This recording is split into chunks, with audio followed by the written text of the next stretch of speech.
As the year 1947 begins, the state of our national economy presents great opportunities for all. We have virtually full employment. Our national production of goods and services is 50% higher. During the last 5 years, our productive facilities have been expanded in almost every field. The American standard of living is higher now than ever before. The gross national product, which is the story of all the things that we produce, that has gone up 10%, over $50 billion in additional goods and services. The second chart, industrial production, which is the output of our factories, has gone up 16% in that period of time. Even those statistics don't tell the whole story. The human price we've paid. Farmers facing foreclosures, businessmen staring at bankruptcy, iron workers in Steubenville and auto workers in Detroit, and black teenagers in Newark standing in unemployment lines. Manufacturers and entrepreneurs alike, yourselves, whose drive, initiative, and confidence has transformed America into an economic giant, now facing growing frustration and helplessness in the wake of a shrinking economy and a hostile business climate. To those of you in the audience who are business people, pretty simple. If you're paying $12, $13, $14 an hour for factory workers, and you can move your factory south of the border, pay $1 an hour for labor, hire a young 25, that's assuming you've been in business for a long time, you've got a mature workforce. Pay $1 an hour for your labor, and you don't care about anything but making money, there will be a giant sucking sound going south. In a few moments, I will sign the North American Free Trade Act into law. NAFTA will tear down trade barriers between our three nations. It will create the world's largest trade zone and create 200,000 jobs in this country. Mexico is hoping to become a major player in the global auto industry to help stabilize its economy. Now, China may hold the key to those ambitions. So even though we offshored and went someplace else before, now it turns out we're better off going ahead and manufacturing here. But for those folks who've lost their job right now because a plant went down to Mexico, that isn't going to make you feel better. And so what we have to do, the United States must end its dependence on Chinese manufacturing. We can't run our military as things stand right now without goods from China. We can't, China is producing our pharmaceuticals for us. They could cut them off, at any time. And so that's the change that really needs to be made. My administration rejects the offshoring model, and we have embraced a new model. It's called the American model. In June, President Trump issued an executive order unleashing American drone dominance. The U.S. is nowhere near China in terms of capability of being able to manufacture drones. I don't even know what it would be estimated at, because I don't know that there's a supply chain for more than 50,000 to 100,000 drones outside of China yet. We're going to bolster the U.S. drone manufacturing base by producing thousands of American-made products, prioritizing Buy American. We are launching now U.S. manufacturing of critical drone components. And we're going to use these parts on not only the drones that we build, but also to support the drone manufacturing for any drone company that wants to use American-made NDAA-compliant drone parts. So today, I'm rescinding restrictive policies that stifle production, and this will unleash American manufacturing and the ingenuity of our warfighters. Here at UMAC, we are setting up these processes here, and this factory looks and feels like a Chinese motor factory. It's a little bit more comfortable, it's better lit, it's cleaner, it smells great. So we've made the assumption, and we live by this assumption, that the U.S.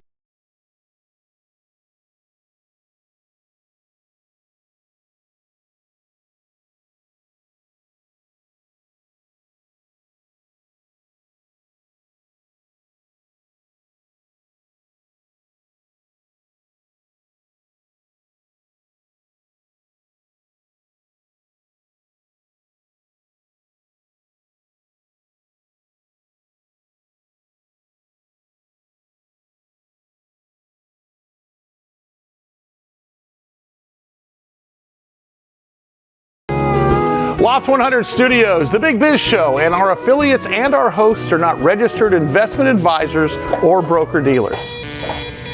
Our show hosts make no commitment that the purchase of securities of companies profiled or otherwise mentioned in our programming are suitable or advisable for any person, or that an investment in such securities will be profitable in general. Given the nature of the company's profile and the lack of an active trading market for the securities, investing is highly speculative and carries a certain high degree of risk. We profile selected publicly traded and privately held companies on our program. Most of these companies that we profile have provided compensation to Loft 100 Studios and its hosts for the profile coverage. From time to time, we sell shares of the companies profiled in the open market that we receive as compensation for coverage of client companies. But never sell stocks if we are speaking about interviewing or covering a public company who has paid compensation. Specific questions on compensation can be obtained by contacting producer at sullyandgroup.com. Listeners should verify all claims and do their own due diligence before investing in any securities mentioned on this program. Investing in securities is speculative and carries a high degree of risk. We encourage our investors to invest carefully and read the investor information available at the websites on the Securities and Exchange Commission at sec.gov and or the Financial Industry Regulatory Authority, FINRA, at www.finra.org. I like it. Hey, is that a rescue plane? Big Biz Show returns. Great to have you along today. No Mike Costa, just me and Mary, so it's all intelligent talk rather than just crab ass at Mike always. This is the first time that we've done the show, just the two of us, I think. Really? I don't think so. Long time ago, I think. Long time ago. Day Trader Trio's here. Good to see you guys. And let's get to our next guest. Aaron Day is the CEO of Amaze. They have a stock symbol, AMZE. And these guys, it's unbelievable what they do through strategic partnerships in terms of how things are bought and sold these days. I mean, if you consider what they're doing, connecting creators of content and advertising to, 2 billion fans worldwide, just like their website says. Yeah. Fantastic stuff. The future of commerce. That's what it is. And they just had this crazy Adobe Max activation. Yeah. And boy, I'll tell you, wait till you hear what happened. Aaron Day, what's up, brother? Good to see you, man. Glad you came back. Hi, Mary. Hi, Sully. How are you doing? Hi, welcome back.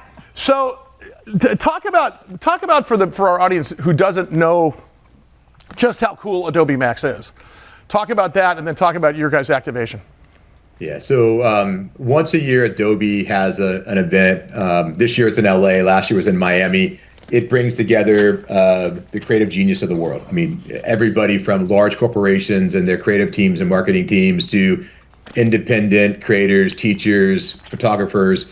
It's a 3-day event of just massive inspiration, content creation, ideation. It's one of my favorite events of the year to go to and watch and just get inspired by what's being created around the world. So the piece of this that's amazing is you used to see this stuff at CES, right? And that was so watered down compared to what this is.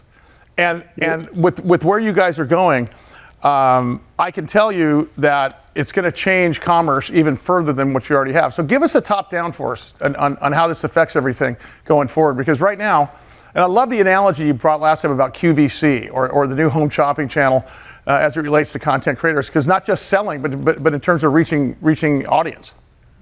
Yeah, it's a little bit more. If you go to this event and you see that you have NVIDIA, AMD, you have Dell, you have all these strategic partners there with Adobe, because the world knows that the creation of content is now, right? There's a moment in time in every technology journey, and right now it's about AI. It's about content creation. It's about generative AI.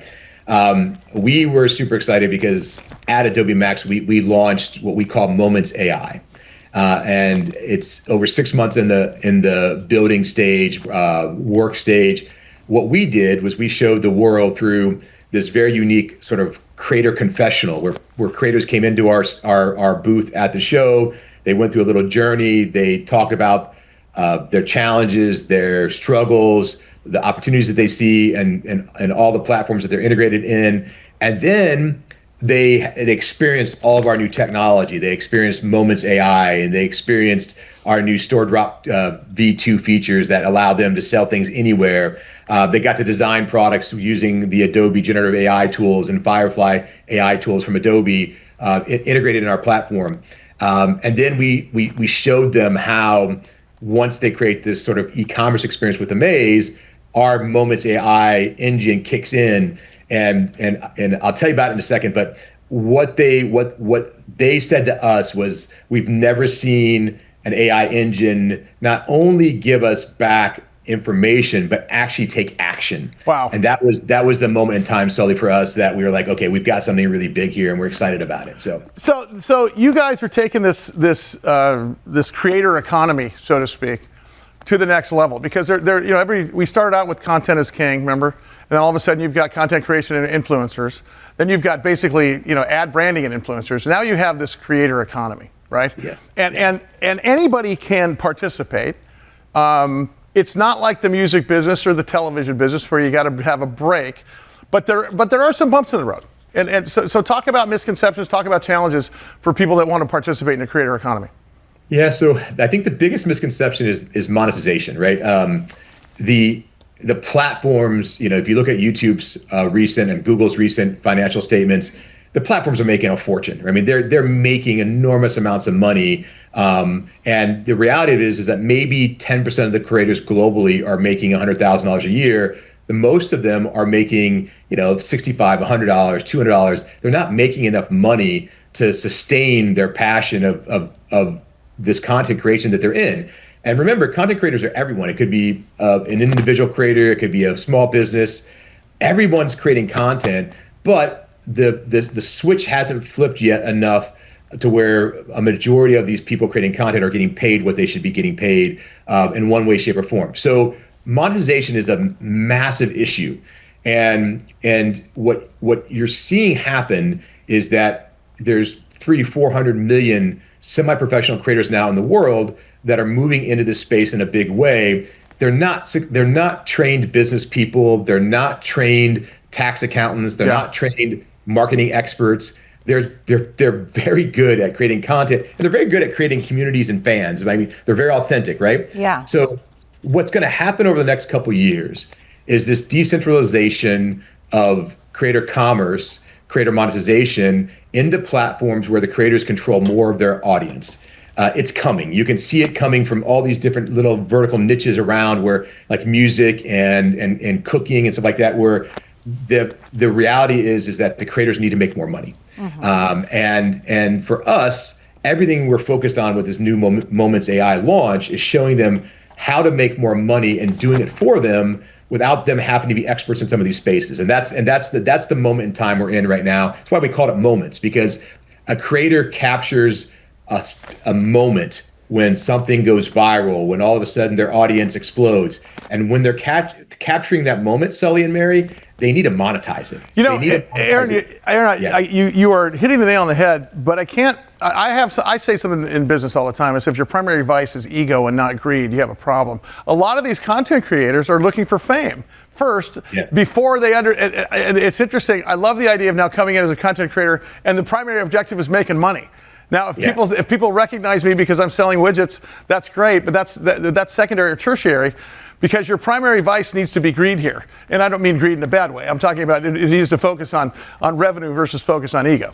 Well, I have a question about that ties in. So I'm thinking about content creators in the way of like podcasters like a Jake Shane or an Alex Earl, and some of these people that have podcasts that aren't necessarily selling anything like a QVC network, but if they're doing a podcast with somebody, a video podcast, then they can be, this person that they're interviewing is wearing something, or maybe they have a perfume, or Jake Shane's just come out with something. They then can sell it kind of on a roundabout way, so it's not seeming like it's a selling proposition. Is that right? Yeah, there are the group of creators who are focused on, hey, they're promoters. They're going to sell something. They're going to actively sell it. They understand that to sell it, like you see in TikTok Shop, you've got to promote it. You've got to peddle your wares, right? Then you've got the creators like the podcasters that are like, maybe I'm not being really authentic if I'm peddling something or if I'm trying to sell something. So let me soft sell it because I know my audience needs it, right? And it happens in different ways. But look, under the hood, they all know to be self-sustaining, to keep the perpetual engine of content creation going, you have to raise money. You have to bring in income, right? So whether it's a vanity creator that's just narcissistic as hell and they just want to create more content, they still have to pay for it, right? Yeah, right. They still have to fund it, right? So if you're a small business trying to attract new clients, you're going to go on and create content and try to build a community as well because it's lower cost than paid media. Yeah, it's lower cost than SEO. It's true. So there's so many different layers to it, and whether or not you're in your face, I'm selling something, or you're soft selling it, they're all selling something. Yeah. They're all doing it because they need to monetize to create that engine that self-perpetuates more content creation. Yeah. Aaron, we can't wait for you to come back in studio, man. I appreciate everything. Aaron Day, Amaze, AMZE, super exciting We stuff here. shoot a food show here. We need to shoot all their food shows here. All the food shows here, and I'm going to eat them. There you go. Powering the future of commerce. Loft 100 Studios, The Big Biz Show, and our affiliates and our hosts are not registered investment advisors or broker-dealers. Our show hosts make no commitment that the purchase of securities of companies profiled or otherwise mentioned in our programming Are suitable or advisable for any person, or that an investment in such securities will be profitable in general. Given the nature of the company's profile and the lack of an active trading market for the securities, investing is highly speculative and carries a certain high degree of risk. We profile selected publicly traded and privately held companies on our program. Most of these companies that we profile have provided compensation to Loft 100 Studios and its hosts for the profile coverage. From time to time, we sell shares of the companies profiled in the open market that we receive as compensation for coverage of client companies. But never sell stocks. If we are speaking about interviewing or covering a public company who has paid compensation. Specific questions on compensation can be obtained by contacting producer at sullyandgroup.com. Listeners should verify all claims and do their own due diligence before investing in any securities mentioned on this program. Investing in securities is speculative and carries a high degree of risk. We encourage our investors to invest carefully and read the investor information available at the websites on the Securities and Exchange Commission at sec.gov and or the Financial Industry Regulatory Authority, FINRA, at www.finra.org. I like it. Hey, is that a rescue plane?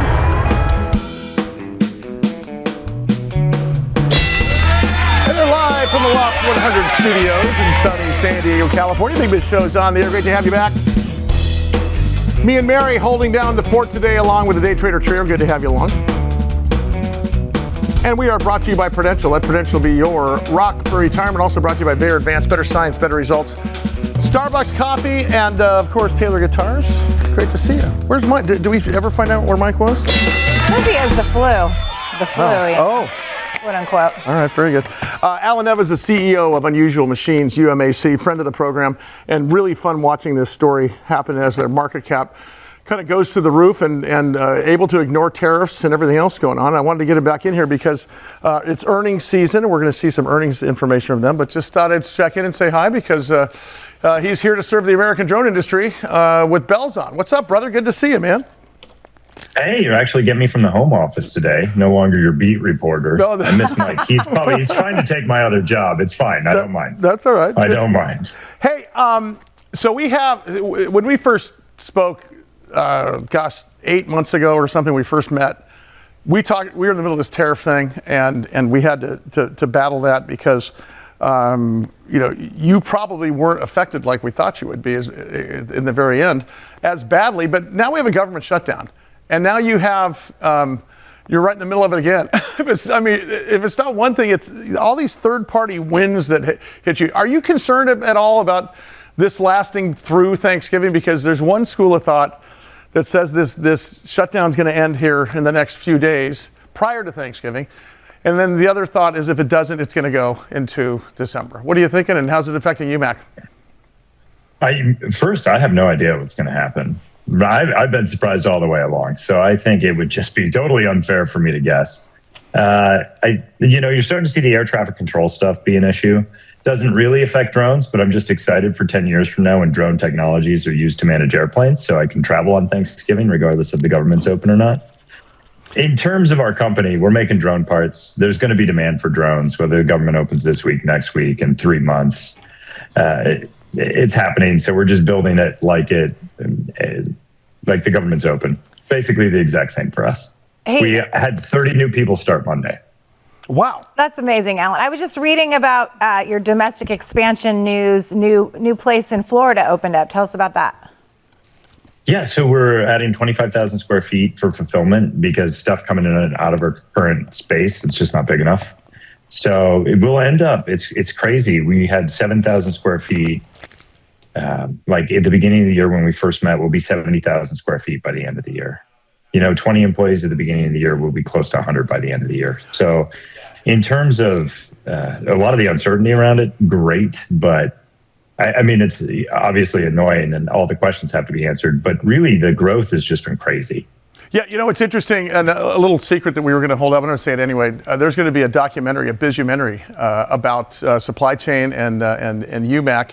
And Devin Doan, one of our producers / I guess I don't know. Creative directors. I mean, I don't know what you call them. He was out there. We get time lapse of that building, and the more I look at I'm looking at a few blocks that we've done here, and we're finishing up on this thing. You guys are going to be able to see this a number of times a week going forward here for the next several months, and on some other networks too. But it's pretty fascinating how you took this building that looked like it was out of South Central. It could have been a gastropub, it could have been a steel mill, but you guys just turned that thing around. It's really exciting. I can't wait to see it because this expands your operations, warehouse capacity, and everything else. Talk about the space in terms of how many manufacturers there are now, and is there going to be a consolidation coming? Because I think there's a consolidation coming. That's another win for you, if I'm not mistaken. Definitely. There's a bunch of drone companies and you're starting to see them consolidate already, which is, I think, really good for the industry as small guys get together and share overhead costs. There aren't a lot of parts vendors. And so it's even better for us because when our customers consolidate, they become less of a credit risk.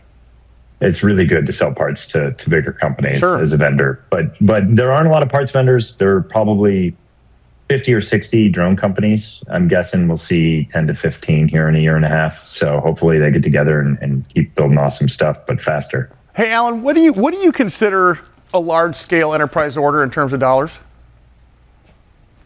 Because you have a retail channel and enterprise component, and the thing keeps growing. Just for perspective, or just so you can compare, what do you consider a big deal these days in terms of the larger scale? Probably like $1 million. Everything we order, because we have to place orders with vendors directly, we have to do tens of thousands as our MOQs. So if you don't start to get into being a meaningful percentage of one of our single orders, you're probably not that substantial now. So we're starting to see a lot of stuff in like that $1 million+ range. It's pretty exciting. I can't let you out of here. Obviously, you guys are linking manufacturing and logistics under one roof, as you said in your press release. So when I start hearing that, I start thinking, hey, when's AI going to come into the picture? And would it even matter with a company like yours? Is AI even in the conversation because you're making drone parts, other than perhaps supply chain or maybe just organization?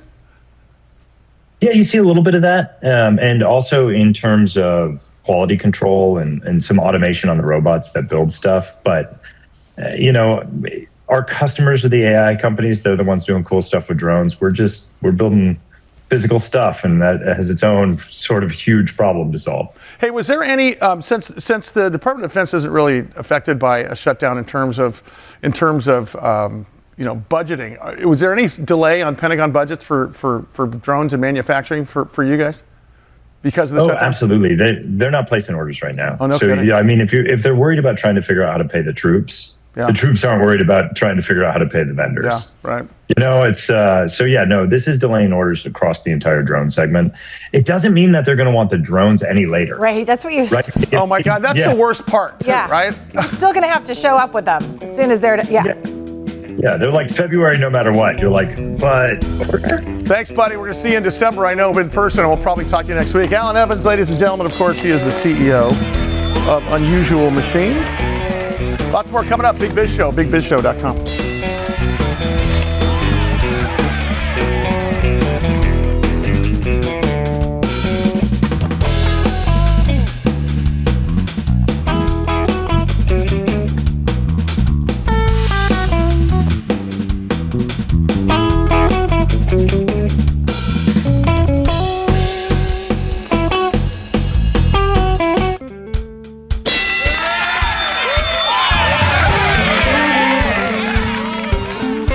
Biz Show, bigbizshow.com. 80 million TV homes here on BizTV and American Life Network.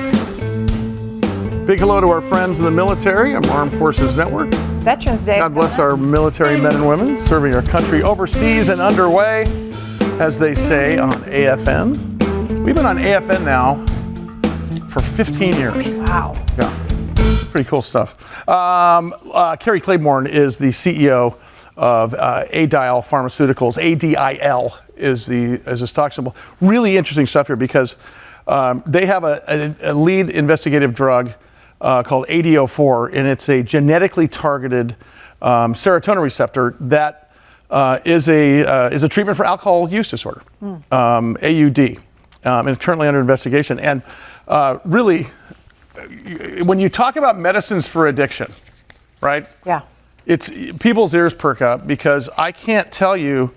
I mean, I remember when drinking and getting high were in vogue. Yeah. And it's not almost so much anymore. well, I mean, you hear major celebrities now, like let's say back in the 50s and 60s with the Rat Pack, okay? It was all about Cocktails Vegas and going out at night. All about it, yeah. Now, almost every celebrity you see, one way or another, is touting their sobriety. Yep.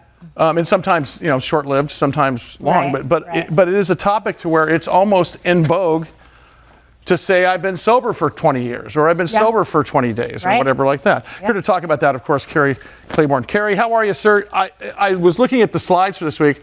This is exciting stuff because the shocking reality is and I'm going to let you take the slide. The shocking reality part of it is going to stop everybody in their tracks. I'll let you take it with our slides coming up. Yeah, well, thanks a lot for having me. Always good to talk to you guys. I think when you talk about we assumed that men and women respond to alcohol the same way. That's worrisome to you, correct? Based upon research. Yeah, Talk about that. I think people may think that, but the reality is that the men and women are different. I think we all know that, right? They are different, but in terms of alcohol use, there's a real big difference there. You can have the same weight, man and woman, they can weigh exactly the same and drink the same amount, and a woman will get intoxicated faster. They will have a higher blood alcohol content because of the way their body metabolizes alcohol versus the way a man does. So in plain English, is there. So that means a woman, like your slide just said there, a woman processes alcohol differently, physiologically. It's not just a weight thing. It's a physiological. Yeah, see, I always thought it was a weight, like a smaller woman was going to get drunk quicker, but that's not it, huh? That's not it. I mean, I think for historically that is what people thought. They just weigh less, so that's why they, get drunk faster. But no, it's you can weigh the same, but there's definitely differences in just the way the body for a woman metabolizes alcohol versus a man. So when you address, let's call it the lack of treatment, right? For women specifically, that's a big deal here because you're talking about women use alcohol more often to self-medicate or relieve stress, while men more frequently just do it because they want to go out and have a good time. I mean, that's a scary thought. I mean, look, you can laugh and snicker that guys are going to go to the bar and have a great time, but it is a sad reality when you start thinking about a woman coping by drinking. That's a tough one. You think about, I mean, women are under a lot of stress, right? They're usually the ones taking care of the kids and doing things and then trying to balance that with a career.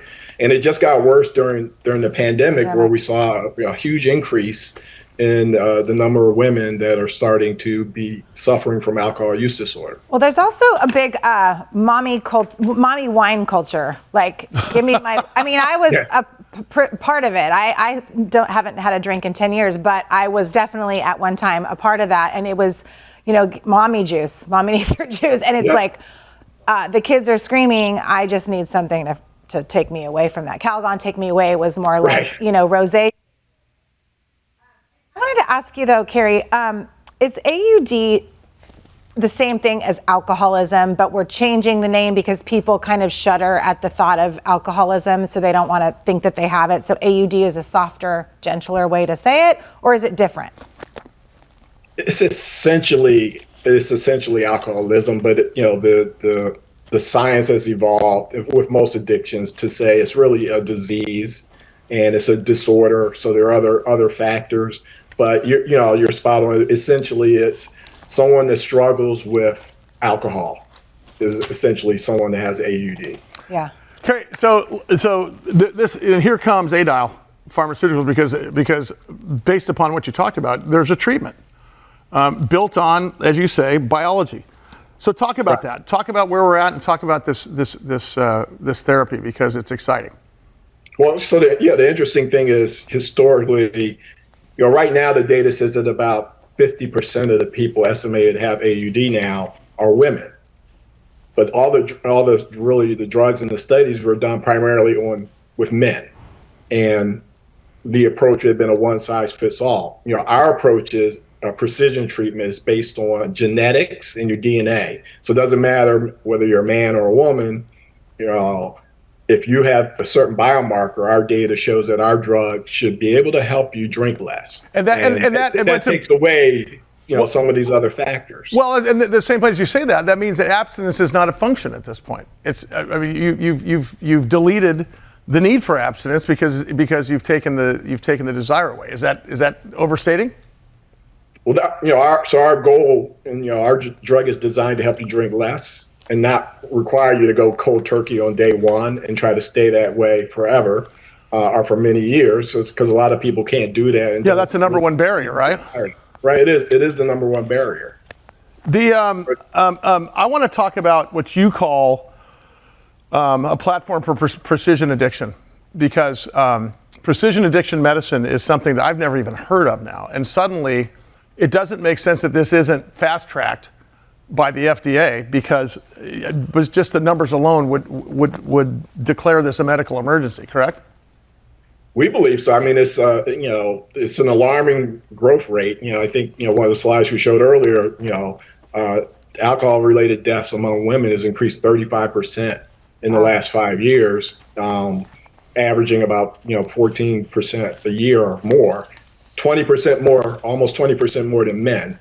So we think it's a definite huge unmet need that we hope that we can get our drug approved at some point, and any help we can get on the regulatory front to get that done even sooner is the way we can start helping people even sooner that are struggling with this. Can this also potentially overlay onto obesity or smoking cessation or anxiety or any other psychosomatic or psychological issues that people are struggling with? Yeah, we believe the way our drug works, because it really works in the brain and impacts the dopamine reward system, which impacts your cravings and the impulsivity to drink, and even the way you cope and handle stress. That's all done in the brain. And those things you just mentioned, overeating, anxiety, gambling, a lot of those things are driven by cravings and impulse-driven behavior. So we think long-term, our drug could potentially work in all those different areas. Though those are down the road. Our primary focus right now is getting approval for that. But we do believe there's a potential to treat those other conditions as well. Carrie, it's like you were talking about genetics and DNA, and this is like a precision medicine that's precisely aimed to target the makeup of somebody. But do you do tests on the person, and then that decides the dosage, or how does that work? Yeah, so that's the first step, a DNA test essentially, because our data is based on patients that have a certain genetic biomarker. And if they have that biomarker, our data has shown that this drug should help them drink less. So if you don't test positive, you're really not a candidate. But if you do test positive, that's the first step. The dose is the same. We're not modifying the dose based on that test. It's a very ultra low dose, which is important because that affects the low side effects that we have on the drug. And a lot of people start a treatment, but then they stop because they can't tolerate the drug. Our dose is so low. What we've seen in our studies is very low side effects, which helps people stay on the drug longer and therefore get better treatment. Hey, Carrie, I can't wait to have you on for a whole hour when you come in person in San Diego sometime. It'd be great. Unbelievable company. The name of the company is Adile Pharmaceuticals, ADIL. Carrie Clever. Carrie, thanks so much. We'll see you probably next week. I got more to ask you. I do too. We need more. Good stuff. Medicines for addiction. More Big Biz Show coming up. Stand by.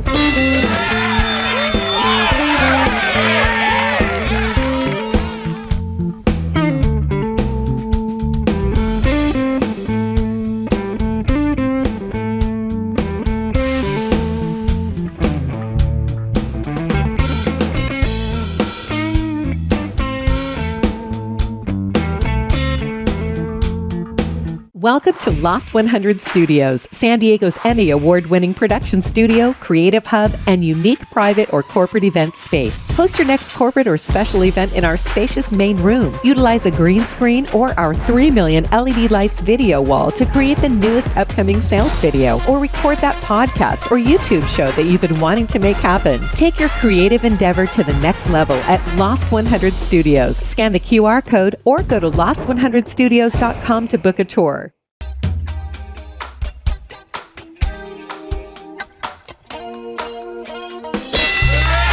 Big Biz Show, bigbizshow.com. Good to see you. Boy, we end up another show here. That went fast. No Mike Costa, just me and Mary. I think it was a better show as a result of it. I agree. We're better because of Mike. We're sick. That's how I feel. Stay home. Dave Terry Trio's here. You can always find everything you need to know about this program on bigbizshow.com. And then also, do we have a YouTube channel that shows our interviews and all that stuff? Yeah, Loft 100 Studios. There you go. Yep. Jack Lu is the head of corporate development for Ainos Inc., stock symbol AIMD, and this is really interesting, talking about your technology of teaching machines. Look at what you see up there. That looks like a movie from in any movie theater now in terms of AI and helping us conquer all kinds of stuff here. Jack, great to see you, sir. How are you? Yeah, good morning, guys. Hey, go through, because when people see your website and they start reading about you, you start thinking, okay, we are here now. We are officially in the age of Star Trek, Star Wars, HAL 2000, so on and so forth. Talk about what you guys are doing. Yeah, so this is really sounds like a sci-fi movie, but it's not, right? So what we do, we're teaching AI to smell, and we're really early movers in this brand new frontier. I mean, even our corporate name says it all. Our name is Ainos. It basically stands for AI plus nose. So it really captures what we do, giving machines the sense of smell for the very first time. And our mission is very simple. We want to digitize scent to make smell a new data language for machines to interpret. And we think the market opportunity is just massive. Like in some of the data, wait a minute, because let's take it back a step because we're going to be with you for a minute here. First of all, the first thing that comes to mind is smell-o-vision, because the next thing you know is we'll be at home. But I'll tell you that olfactory sense can bring you to a million different places if you, for example, smell Lauren cologne from back in the day. You think of Elizabeth, or Poison, like Elizabeth Taylor, right? Or like the Disney California Adventure ride, soaring over California, selling orange groves or whatever like that. Now that's us. How does this help in terms of machine learning, and what is the model there? That's what I'm curious about. Okay. So, I mean, when it comes down to the AI world, right? I mean, you go to the factories, look at the robots. The first thing you notice is, yeah, I mean, they can really see really well right now, right? With all that camera sensors, your Tesla can see very well. They can hear very well.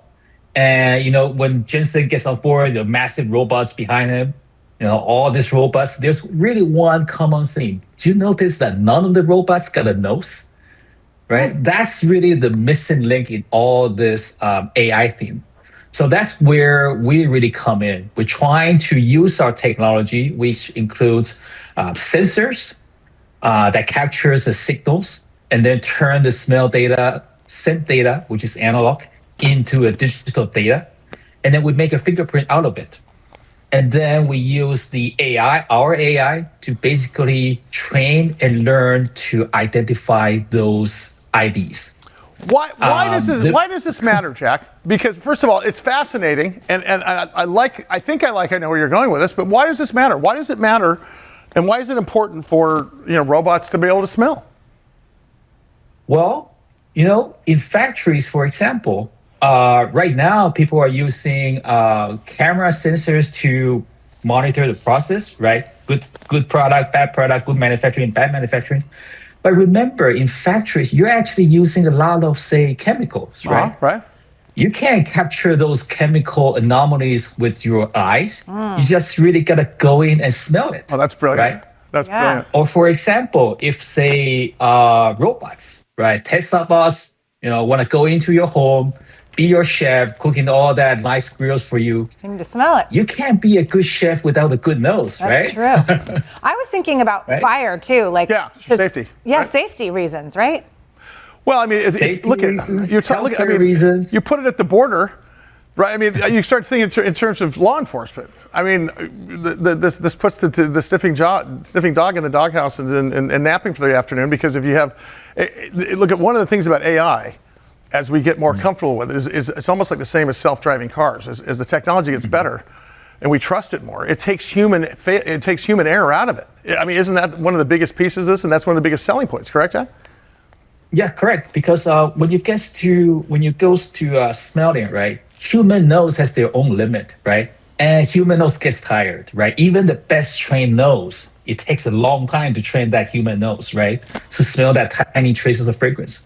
But there are areas where human doesn't want to go in, or there are scents that are so tiny that human nose cannot smell. And machines can help you do that. I mean, our machines, we can smell dangers. We can smell healthcare, because we really first started in healthcare. We were using the device to smell like, we first used it for testing pneumonias on ICU patients just by analyzing their breath. I mean, when you go to the healthcare, your body is a golden treasure, right? The tiny little scents coming out of your body, that actually reflects your health status. Just in the past, people were using these gigantic machines in the lab to do that, and you can't really use it for clinical settings. And then we took that big machines and turned it into something portable. So we were using it to testing pneumonia ICU patients. We now got a product going into the elderly care centers, where we can test the bowel movement of the senior people. Basically means when they poop, when they pee, when they should change diaper. We also got a product for women's health. Women, sometimes they get these infections in the private areas. You got to go to the clinic and do that pelvic test and wait a few hours. Or some of the products that you saw in US, they mail it to you. You got to test it. It's very expensive. We turned all that into something very simple device. Wow. Something tiny, portable. And for, say, female infections, you can do it at home, and then you get your results in a few minutes instead of a few days. Jack, are you guys?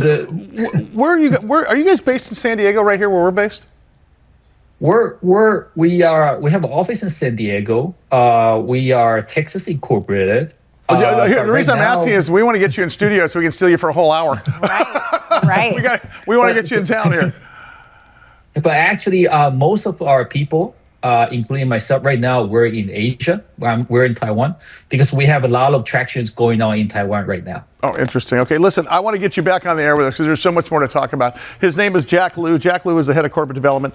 Ainos. Ainos is what it is, right? Ainos, which is spelled A-I-N-O-S.